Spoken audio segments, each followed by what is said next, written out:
Good morning students, this is Puneet Vasisht. Today we are studying adsorption, the surface chemistry topic. It is very important, बहुत important topic.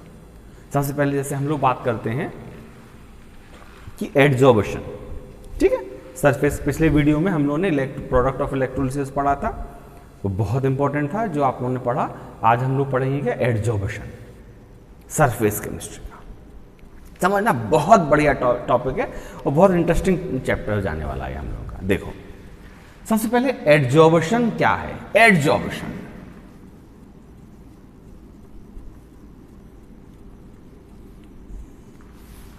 देखो adsorption क्या होता है. The phenomena of attracting and retaining the molecule.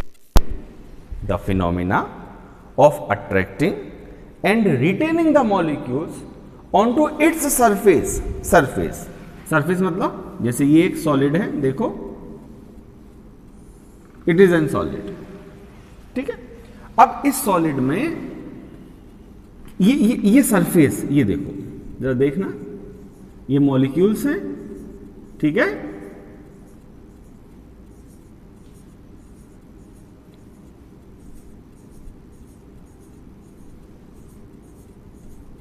देखो बच्चों, ये एक solid surface है, इसमें जो ऊपर के मॉलिक्यूल्स होते हैं ये कहलाते हैं सरफेस मॉलिक्यूल, और जो बीच के मॉलिक्यूल हैं वो क्या कहलाते हैं, बल्क मॉलिक्यूल, ठीक है. अब एडसॉर्प्शन क्या होता है. The phenomena of attracting and retaining the molecules onto its surface. The phenomena of attracting and retaining the molecules onto its surface. केवल यहां बाहरी सरफेस पर मॉलिक्यूल का आना और आकर बैठ जाना. The phenomena of attracting and retaining the molecules onto it's surface, that is called adsorption. What? The phenomena of attracting and retaining the molecules onto it's surface, that is called adsorption. उस घटना को हम लोग क्या कहते हैं, adsorption. अब एक दूसरा भी शब्द होता है एब्जॉर्बेशन, ए बी एब्जॉर्बेशन, ठीक. अब एब्जॉर्बेशन और एडसॉर्प्शन दो अलग अलग फिनोमेना हैं.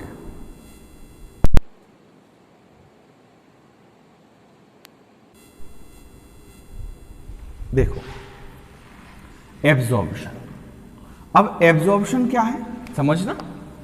देखो एडसॉर्प्शन और एब्जॉर्प्शन में तुम्हें डिफरेंस बताता हूं. ये एक सॉलिड है, दो डिफरेंट सॉलिड है. अब यदि एक सॉलिड पर लिक्विड या गैस के मॉलिक्यूल्स आए और बाहर बैठे केवल यहां, और एक आध अंदर चला गया, यदि इसका कंसंट्रेशन है C1 और यहां का कंसंट्रेशन है C2, तो एडसॉर्प्शन में C1 is too much greater than to C2, ठीक. अब एब्जॉर्बेशन में क्या होता है. एब्जॉर्प्शन में क्या होता है, जितने मॉलिक्यूल सरफेस पर रहेंगे उतने ही मॉलिक्यूल बल्क में भी रहेंगे. मतलब अगर ये C1 है और ये C2 है तो इसमें C1 का कंसंट्रेशन C2 के कंसंट्रेशन के बराबर होगा. Means what is it, adsorption. Adsorption. दूसरा होता है एब्जॉर्प्शन. एडसॉर्प्शन और दूसरा क्या है, एब्जॉर्प्शन. एडसॉर्प्शन क्या है, the phenomena, it is a surface phenomena, the phenomena in which the external molecule attract on to the surface of the solid and retain there. The phenomena of attracting and retaining the molecules on to its surface, that is called adsorption. जबकि adsorption में जो solid होता है उस solid के केवल surface पर liquid के मॉलिक्यूल्स होते हैं, गैस के होते हैं, और एक आध मॉलिक्यूल अंदर चला जाए, कोई बात नहीं है. जैसे चौक को लिया, चौक को हमने स्याही में डुबोया, तो चौक को जब आप स्याही में डुबोगे तो चौक केवल बाहरी सरफेस पर तो ब्लू हो जाएगा, लेकिन अंदर ब्लू नहीं होगा. एडसॉर्प्शन. एब्जॉर्बेशन क्या होता है, आपने स्पंज लिया, स्पंज को आपने पानी में डाला तो स्पंज अंदर भी गीला हुआ और बाहर भी गीला हुआ, तो उसे हमने क्या नाम दिया, absorption. Clear. First is adsorption and the second one is absorption. Adsorption absorption, adsorption absorption, ठीक है. अब दूसरा क्वेश्चन आता है कि भाई बताओ एडजॉर्प्शन होता क्या, what is the mechanism of the adsorption.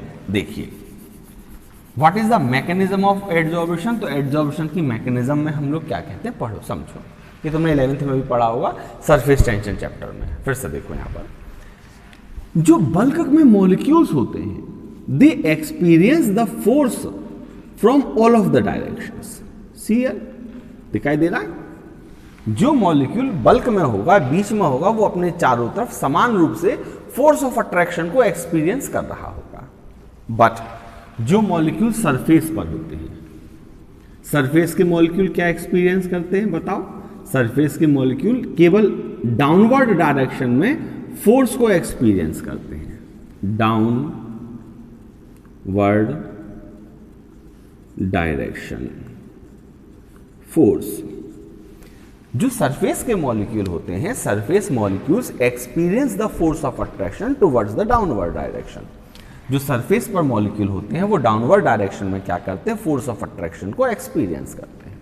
That is why the surface molecule is acting as a stretched membrane. इसीलिए सरफेस के मॉलिक्यूल एक स्ट्रेच्ड मेम्ब्रेन की तरह वर्क करते हैं, एक स्ट्रेन, एक तनाव, एक स्ट्रेन को महसूस करते हैं। कौन महसूस करता है तनाव को, ये भाई ना पकड़ के नीचे खींचे जा रहा है तो तनाव आएगा। इसको क्या होगा, सब तरफ से खींच रहे थे, कोई तनाव नहीं था इसमें, लेकिन इनमें क्या हो रहा है, नीचे की तरफ तनाव लग रहा है, टेंशन लग रहा है, स्ट्रेन लग रहा है,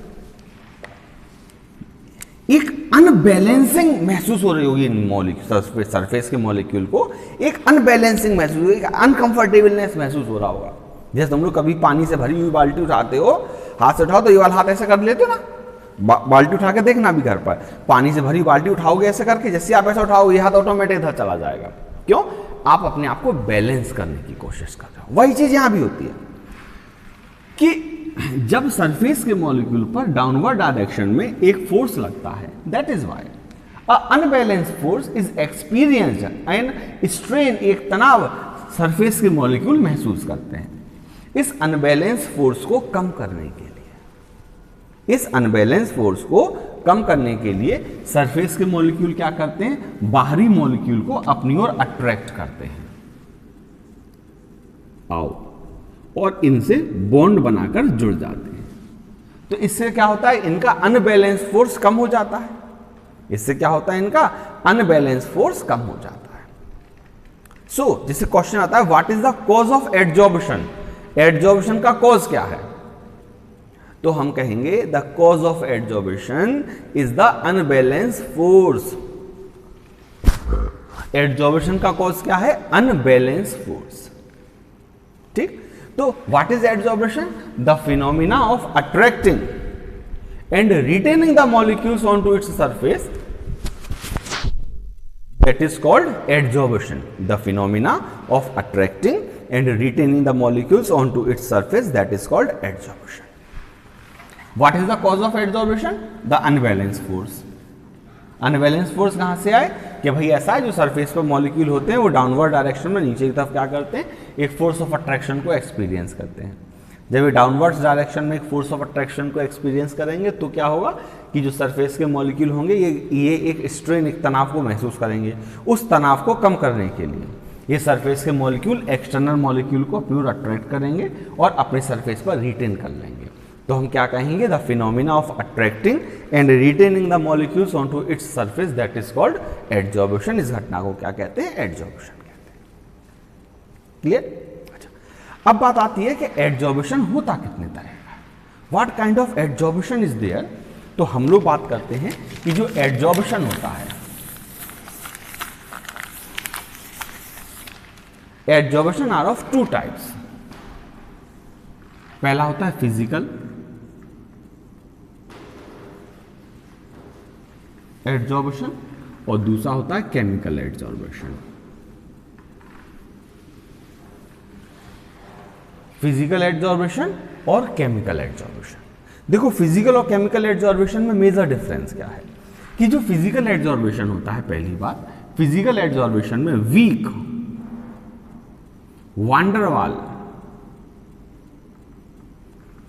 वंडरवॉल फोर्स लगते हैं, ठीक है। जबकि जो केमिकल एडजॉर्प्शन होता है, केमिकल एडजॉर्प्शन में स्ट्रॉन्ग केमिकल बॉन्ड लगता है।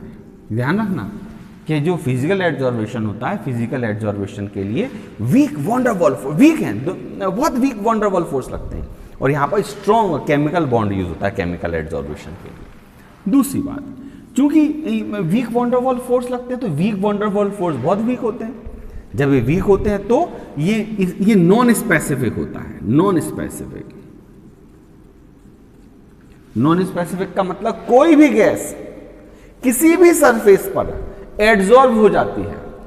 आप क्या कीजिए, दीवार है, इस पर एक पानी डालिए, फिर दूसरा अल्कोहल डालिए, तीसरा ईथर डालिए, 4-5 चीजें डाल दीजिए, सबकी खुशबू आने लगेगी इसमें से। Physical adsorption, weak van der Waals force, physical adsorption, stable नहीं होता है, तो ये नॉन स्पेसिफिक होता है। जबकि जो केमिकल एडजॉर्बेशन होता है, केमिकल एडजॉर्बेशन में बॉन्ड बनते हैं। क्या बनते हैं? बॉन्ड। और जब केमिकल एडजॉर्बेशन में बॉन्ड बनते हैं तो बॉन्ड बनने के कारण वो चीज क्या हो जाती है? बॉन्ड बनने के कारण ये हाईली स्पेसिफाइड होता है। Highly specified. हम जैसे इससे टिक गए तो हम इसे चिपक तो नहीं गए, क्यों? क्योंकि हमारे उसके बीच में केमिकल एडजॉर्बेशन होना था, और जब chemical adsorption is highly specified in nature, बहुत ज्यादा एनर्जी की जरूरत है ही नहीं उतनी, तो ये नॉन स्पेसिफाइड है। तीसरी बात क्या होती है, जो फिजिकल एडजॉर्बेशन होता है ये नॉन स्पेसिफिक होता है, इसलिए मल्टी लेयर्ड होता है। MULTI, multi layered. ये यूनी लेयर्ड होता है।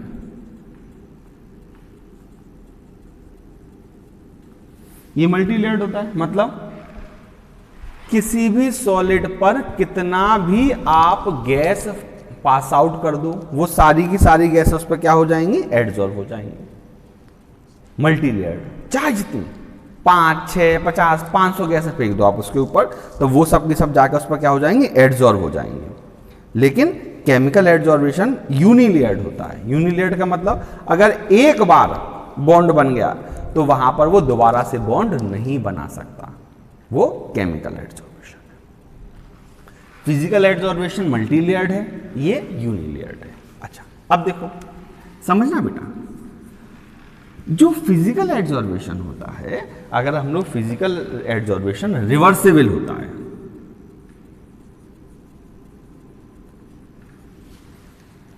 ये केमिकल एडजॉर्बेशन हाईली स्पेसिफिक है तो नॉन रिवर्सिबल होता है।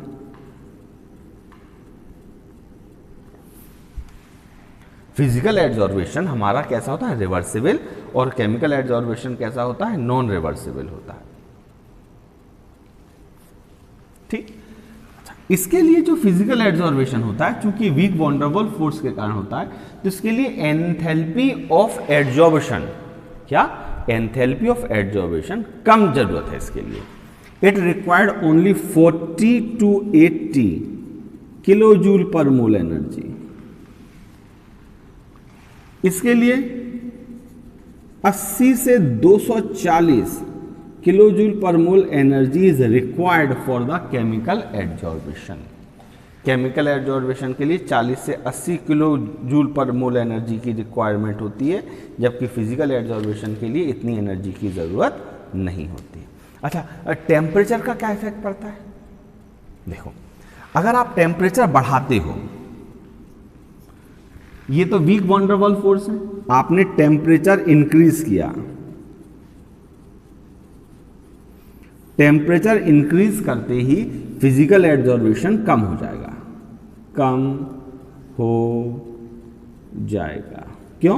क्योंकि physical adsorption is made by the weak van der Waals forces.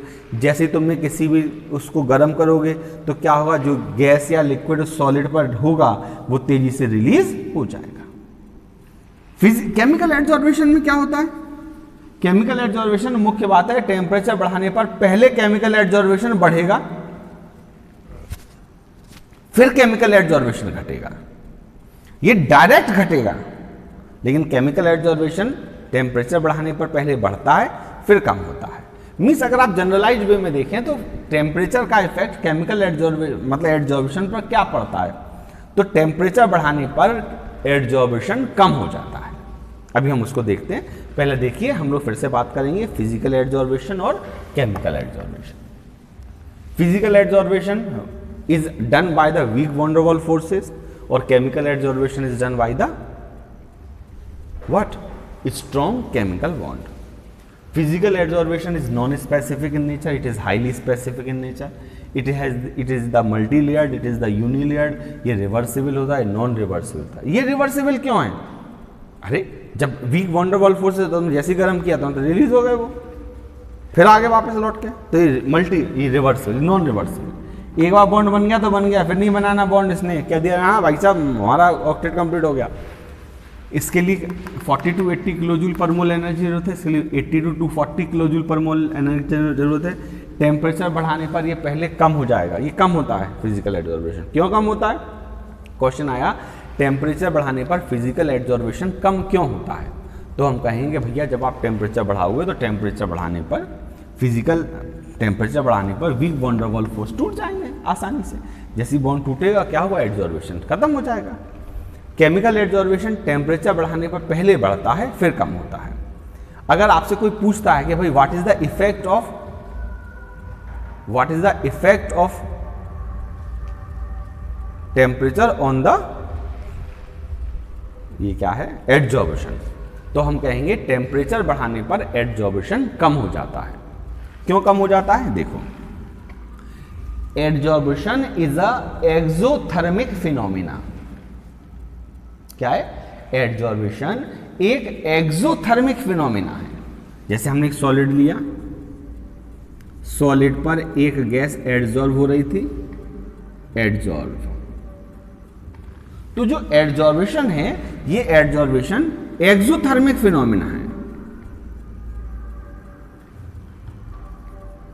Exothermic, adsorption is a exothermic phenomena. और अगर एड्जॉर्बेशन एक एक्सोथर्मिक फिनोमिना है तो इस फिनोमिना में क्या होगा, according to Le Chatelier principle, class 11th equilibrium में हमने पढ़ा हुआ है कि टेम्परेचर बढ़ाने पर रिएक्शन उस डायरेक्शन में जाती है जहां टेम्परेचर का लॉस होता है ना. तो यहां पर भी क्या होगा, हम लोग क्या करेंगे इसमें, हम लोग क्या करेंगे, देखो कि एड्जॉर्बेशन एक एक्सोथर्मिक फिनोमिना है, तो जैसे आप टेम्परेचर बढ़ाओगे रिएक्शन बैकवर्ड डायरेक्शन में जाएगी. रिएक्शन कहाँ जाएगी? बैकवर्ड डायरेक्शन में चलेगी. और जब अगर रिएक्शन बैकवर्ड डायरेक्शन में चलेगी तो एड्जॉर्बेशन कम हो जाएगा. तो जैसे बोर्ड में क्वेश्चन आया what is the effect of temperature on adsorption, तो आप लिखोगे भैया कि adsorption is a exothermic phenomena, that is why on increasing the temperature adsorption decreased. Physical adsorption temperature बढ़ाने पर डायरेक्ट कम हो जाता है, लेकिन केमिकल एड्जॉर्बेशन टेम्परेचर बढ़ाने पर डायरेक्ट कम नहीं होता, पहले बढ़ता है फिर कम होता है, क्योंकि इसके it requires more amount of energy. देखिए इसमें क्या चीज समझ में नहीं आई.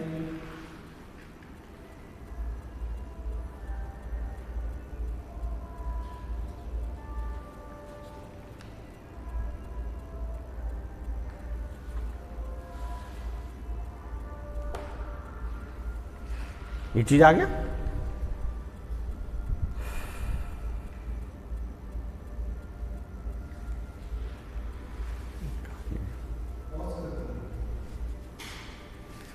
अच्छा अब देखो, अब क्या होता है, जैसे हम लोग बात करते हैं कि एड्जॉर्बेशन पर किन चीजों का इफेक्ट पड़ता है, तो सबसे पहली चीज हम लोग बात करते हैं नेचर ऑफ द गैस.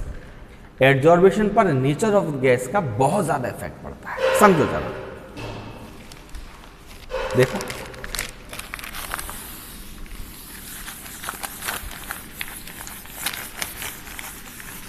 देखो हमारे पास दो तरह की गैसें होती हैं. पहली वो गैसें जो आसानी से लिक्विडिफाइड हो जाती हैं, और दूसरी वो गैसें जो आसानी से लिक्विडिफाइड नहीं होती हैं. जो गैसें आसानी से लिक्विडिफाइड हो जाती हैं जैसे HCl, जैसे NH3, HCl और NH3 जैसी जो गैसें हैं वो आसानी से लिक्विडिफाइड हो जाती हैं. CO2 easily be liquefied. HCl, NH3, CO2 ये क्या होती है, आसानी से लिक्विडिफाइड हो जाती है. जो गैस जितनी आसानी से लिक्विडिफाइड हो जाएगी वो उतनी आसानी से पानी में डिसॉल्व हो जाएगी, और जो गैस जितनी आसानी से पानी में डिसॉल्व हो जाएगी उसका एडजॉर्प्शन उतना ही ज्यादा होता है। इट मीन्स ये गैसें आसानी से एडसॉर्ब हो जाएंगी चारकोल पर, एक्टिवेटेड चारकोल पर अगर हम लोग देखेंगे तो ये गैसें क्या होंगी, आसानी से एडसॉर्ब हो जाएंगी। जबकि वो गैसें जैसे H2, N2, O2 ये नॉन इजीली बी लिक्विडिफाइड, ये गैसें आसानी से लिक्विडिफाइड नहीं होती। और जो गैसें आसानी से लिक्विडिफाइड नहीं होती, जो गैसें आसानी से लिक्विडिफाइड नहीं होती वो पानी में भी डिसॉल्व नहीं होती, और जो गैसें पानी में डिसॉल्व नहीं होती वो एक्टिवेटेड चारकोल पर आसानी से एडसॉर्ब भी नहीं होती। ठीक, हमने क्या कहा, हमने बताया कि जो गैसें आसानी से लिक्विडिफाइड होती हैं वो आसानी से डिसॉल्व हो जाती हैं पानी में, और वो एक्टिवेटेड चारकोल पर आसानी से एडसॉर्ब भी होती हैं। जबकि जो गैसें आसानी से लिक्विडिफाइड नहीं होती, जो गैसें आसानी से पानी में डिसॉल्व नहीं होती, वो क्या होती हैं, वो आसानी से एडसॉर्ब भी नहीं होती एक्टिवेटेड चारकोल पर। अब लेकिन देखो, अगर क्वेश्चन आ जाए कि भाई साहब NH3 और CO2 दोनों हैं, इन दोनों में से कौन आसानी से एडसॉर्ब होगा, बताओ। हम कहें साहब ये दोनों ही होती है, नहीं। अब जहां पर ऐसा क्वेश्चन आ जाए जहां पर वो पूछ ले क्यों दोनों में से कौन ज्यादा इजीली लिक्विडिफाइड है, तो उसके लिए हम लोग एक नया टॉपिक देखते हैं, critical temperature, CRITICL, critical temperature, CT। Critical temperature 11th में पढ़ा है हम लोगों ने स्टेट ऑफ मैटर चैप्टर में। देखो क्रिटिकल टेम्परेचर क्या होता है। सबसे पहले किसी भी गैस को लिक्विडिफाइड करने के लिए दो कंडीशन जरूरी होती हैं। पहली कंडीशन हाई टेम्परेचर, गैस को लिक्विडिफाई करना है तो हाई प्रेशर और लो टेम्परेचर, मतलब किसी भी गैस पर प्रेशर बढ़ाकर और टेम्परेचर को कम करके आप उस गैस को लिक्विडिफाइड कर सकते हो। किसी भी गैस में आप क्या कर हाई प्रेशर, ज्यादा प्रेशर बढ़ाओगे तो गैस के मॉलिक्यूल पास पास आएंगे, और टेम्परेचर कम करोगे तो भी गैस के मॉलिक्यूल्स पास पास आएंगे। जब दोनों मॉलिक्यूल्स पास पास आएंगे तो हमारी गैस क्या होनी, लिक्विडिफाइड होने लगेगी। ठीक, अब कितना टेम्परेचर, तो हर गैस के लिए एक मिनिमम टेम्परेचर होता है, a minimum temperature at which what a minimum temperature at which a minimum temperature at which our gas can be liquefied. That minimum temperature at which our gas is liquefied, that minimum temperature is called critical temperature। मतलब critical temperature पर या critical temperature से कम temperature होने पर ही हमारी gas liquefied हो सकती है। अगर क्रिटिकल टेम्परेचर से ज्यादा टेम्परेचर है तो हमारी गैस लिक्विडिफाइड नहीं हो जाएगी, आप कितना भी प्रेशर बढ़ा लो। क्रिटिकल टेम्परेचर या देखो क्रिटिकल टेम्परेचर क्या है, द मिनिमम टेम्परेचर, वो मिनिमम टेम्परेचर जिस मिनिमम टेम्परेचर पर हमारी गैस क्या हो जाती है, लिक्विडिफाइड हो जाती है, उस टेम्परेचर को हम लोग क्या कहते हैं, क्रिटिकल टेम्परेचर कहते हैं। ठीक, क्रिटिकल टेम्परेचर से कम टेम्परेचर अगर होगा तो हमारी गैस लिक्विडिफाइड नहीं होगी। अब तुम लोगों के लिए एक काम है, जैसे हमने कहा ये दो गैसें हैं NH3 और CO2, दे आर इजीली भी लिक्विडिफाइड। अगर इजीली भी ये लिक्विडिफाइड हैं तो ये क्या हो सकती हैं, आसानी से डिसॉल्व हो जाएंगी पानी में, और ये क्या होंगे, आसानी से एडसॉर्ब भी हो जाएंगे एक्टिवेटेड चारकोल पर। अब आपको क्या देखना है कि अमोनिया और CO2 में से किसका क्रिटिकल टेम्परेचर ज्यादा है। लिख लो इस चीज को, लिखो हायर द क्रिटिकल टेम्परेचर। क्या लिखोगे, हायर द क्रिटिकल टेम्परेचर, जिस गैस का क्रिटिकल टेम्परेचर हाई होगा the more easily a gas is liquidified, लिख लो इस चीज को, higher the critical temperature, higher the critical temperature, higher the critical temperature, the more easily gas be liquidified. जिस gas का क्रिटिकल टेम्परेचर जितना ज्यादा होगा वो गैस उतनी ही आसानी से क्या होगी, लिक्विडिफाइड होगी, और वो उतनी ही आसानी से एक्टिवेटेड चारकोल पर एड्सॉर्ब भी हो जाएंगी। समझो मेरी बात, मैंने क्या कहा। हमने सबसे पहले पढ़ा critical temperature, the minimum temperature at which और below to which are gas be liquidified. फिर हमने पढ़ा अमोनिया और CO2।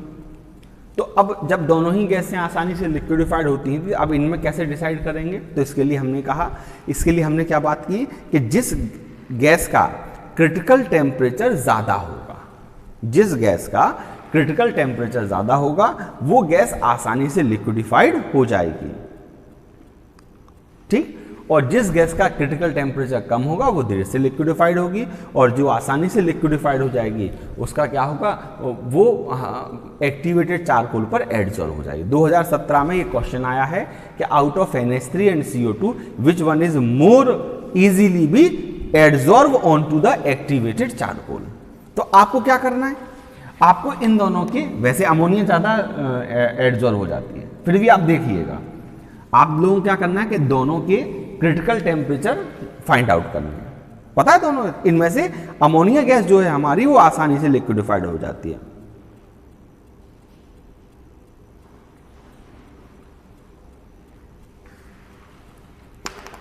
ठीक। इतनी चीज क्लियर। तो एडजॉर्बेशन पर हमारा किसका, गैस का इफेक्ट पड़ता है। Nature of the gas is also affected, कि हमारी जो गैस इसमें वर्किंग में रहती है उसका वर्क मतलब वो टेम्परेचर ज़्यादा है, लगभग 107 के करीब है, वही 37 डिग्री, ठीक है।